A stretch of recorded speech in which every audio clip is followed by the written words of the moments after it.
The author and man of academia, Michael McArdle, into studio. Michael, you're welcome. It's lovely to see you. And Michael has created this book, The Struggle for the Union, Unionism in Newry, 1900 to 1925. Andrew will give us a look at that. And it's been launched next week in the Arts Centre. 26th November. 26th of November. Can you see that, Andrew? And that's the story of, and it's written without bias of any kind. It's a work of intelligentsia. It's a work of fact, and it's well researched, and it tells the story of the Unionist population in Newry during those years.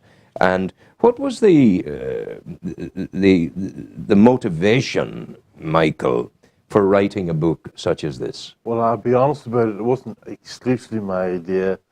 When it came to write my first degree, Professor Jeffries of Queen's University, a very learned man with a unionist background, asked me what was considered doing from a thesis.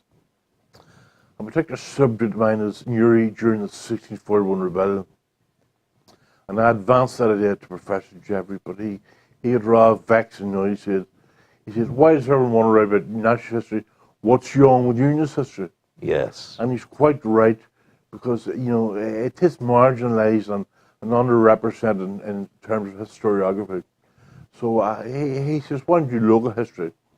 So for my first thesis, did UVF in Newry and Armagh from 1912 to 1914. Then, when it came to doing my thesis from a history MA, I just developed that theme from 1900 to 1925 with a bit of background to the origins of unionism, yes, which go back to 1578.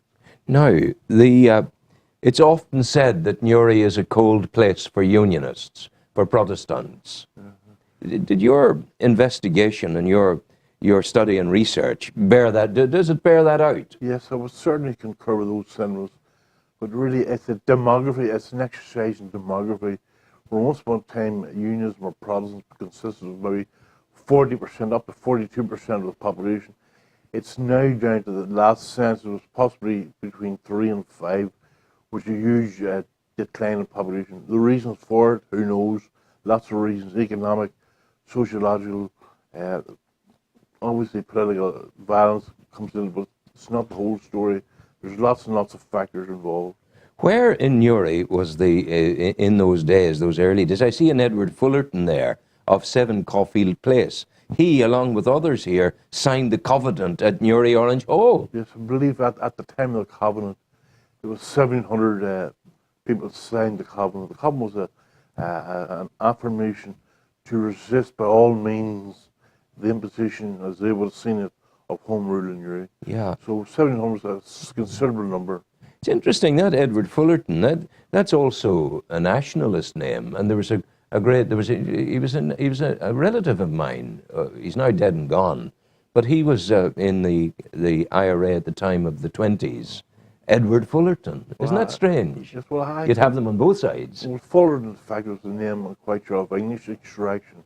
Yes. Not of Irish extraction, in my opinion. And there's a nice shot here of a Newry that has gone. Bell's Row. Yes. If you were to ask people in Newry today, where is Bell's Row, or where was Bell's Row, they couldn't tell you. Yes, so Bell's Row was a site of houses just off Monaghan Street. In behind where used to be McGovern's. Yeah, and it would be from Monaghan Street, from the corner, the Indian restaurant, down to Dunn's. That's Bell's Row. Yes, it was a section of Newry where poor people lived in. Yes. Very, very small houses with large families. Yes.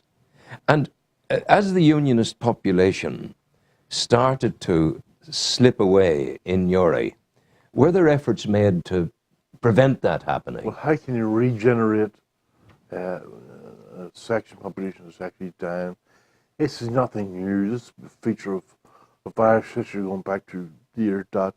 You know, Ireland seems to be able to absorb the Normans, absorb the Anglo-Irish, and I've no doubt in time it will absorb the Protestant Unionist population. As well. As you see, just flicking through here, page 52, the wreck of a train bombed outside Newry. Yes. This was in, to think that there's a lady in the costume of the time, the antiquated long dress and hair of that time between 1921 and 1923.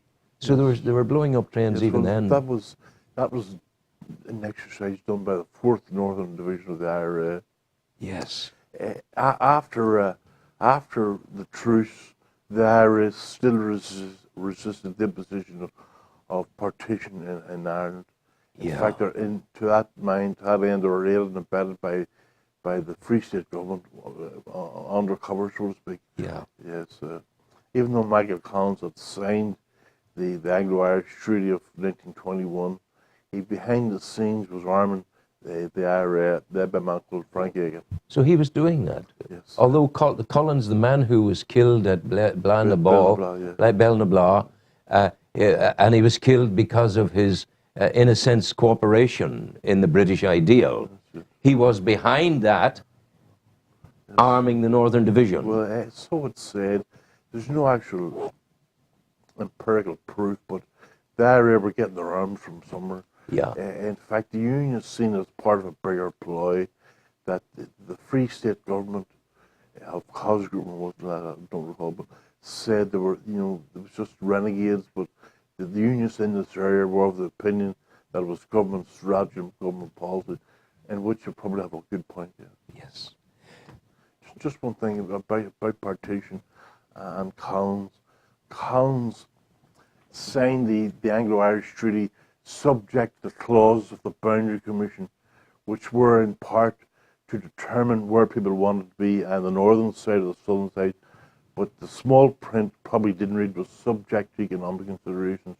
In other words, although Newry, West Tyrone, Fermanagh, and Derry actually voted to be included in the Free State, the small clause was economic considerations. In other words, Newry's power and wealth was centred in Belfast, so that's why the border's running.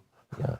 Where it is. Not outside of Banbridge somewhere. When are you launching? Well, it's been launched on 26th November, Tuesday 26th, at 8 o'clock in the Arts Centre. That's wonderful. We'll be there. Michael McArdle, the author of The Struggle for the Union, Unionism in Newry, 1900-1925. Thank you so much for coming in. Father Road, you're welcome. I'm delighted to see you. Music, maestro, please.